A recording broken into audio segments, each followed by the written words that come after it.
സുധിച്ചേട്ടനെ വിറ്റ് രേണു കോടികൾ ഉണ്ടാക്കി. എന്താണ് ഈ സ്റ്റേറ്റ്മെന്റ്? പിന്നെ കോടികള് സുധിച്ചേട്ടനെ എങ്ങനെ വിറ്റ് കോടികൾ ഉണ്ടാക്കുന്നത് എനിക്കറിയത്തില്ല. അപ്പൊ താങ്കളെ വെറും രേണുവായിരുന്നെങ്കിൽ നാട്ടുകാർ അറിയത്തില്ലല്ലോ. മരിച്ചുപോയ സുധിയുടെ വൈഫ് അല്ലെങ്കിൽ രേണു സുധി. ഇപ്പോഴും പലവട്ടം നമ്മളോട് പറയും രേണു സുധി എന്നെടുത്ത് പറഞ്ഞാൽ അറിയാതെ പറഞ്ഞു താങ്കളുടെ ഒരു പേരിനോടൊപ്പം അതങ്ങനെ അസൈൻ ചെയ്യപ്പെട്ടിരിക്കുകയാണ്. ഇപ്പൊ രേണു സുധി, വെറും രേണു, ഒരുപാട് രേണുമാരുണ്ട്. പക്ഷെ രേണു സുധി എന്ന് പറഞ്ഞാൽ ഇന്ന് പ്രത്യേകിച്ച് ഡിസ്ക്രിപ്ഷന്റെ ആവശ്യമില്ല. അപ്പൊ സ്വാഭാവികമായിട്ട് അദ്ദേഹത്തെ വെച്ച് മാർക്കറ്റ് ചെയ്യില്ലേ താങ്കൾ? മാർക്കറ്റ് പകൽ പോലെ ആര് പൈസ തരുന്നു അദ്ദേഹത്തെ വിറ്റിട്ട്? അദ്ദേഹത്തെ വിറ്റിട്ട് ആര് പൈസ തരുന്നു? അദ്ദേഹത്തിന്റെ പേര് എന്റെ പേരിനോട് കൂടുതൽ അദ്ദേഹത്തിന്റെ പേരാണെങ്കിൽ അത് എനിക്ക് മാത്രം അവകാശപ്പെട്ട പേരാണ്. കാരണം എന്നെ നിയമപരമായിട്ട് കല്യാണം കഴിച്ച ഒരാളാണ് സുധി.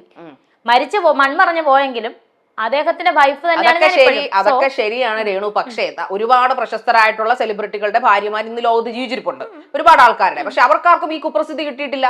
പിന്നെ ഒരു ഇന്റർവ്യൂയിലൂടെ സുപ്രസിദ്ധിയായി മാറിയിട്ടില്ല. കുഴപ്പമാണെന്നല്ല പറയുന്നത്. പക്ഷെ അപ്പോഴും ഞാൻ പറഞ്ഞു വരുന്ന പോയിന്റ് എന്ന് പറഞ്ഞാൽ സുധിയെ വിറ്റ്, അതായത് താങ്കളുടെ മരിച്ചുപോയ ഭർത്താവിനെ മാർക്കറ്റിംഗ് ഒരു ലേബൽ ആക്കിക്കൊണ്ട് താങ്കൾ അത് അറിഞ്ഞോ അറിയാതെ താങ്കൾ അത് ഉപയോഗിക്കുന്നില്ലേ? ഇല്ല, ഒരു ബിസിനസ് എന്ന് പറഞ്ഞാൽ നമുക്ക് കാശ് ഇങ്ങോട്ട് കിട്ടണം. നമ്മളൊരു സാധനം പ്രോഡക്റ്റ് വിറ്റെങ്കിൽ അതിന്റെ കാശ് ഇങ്ങോട്ട് കിട്ടണം.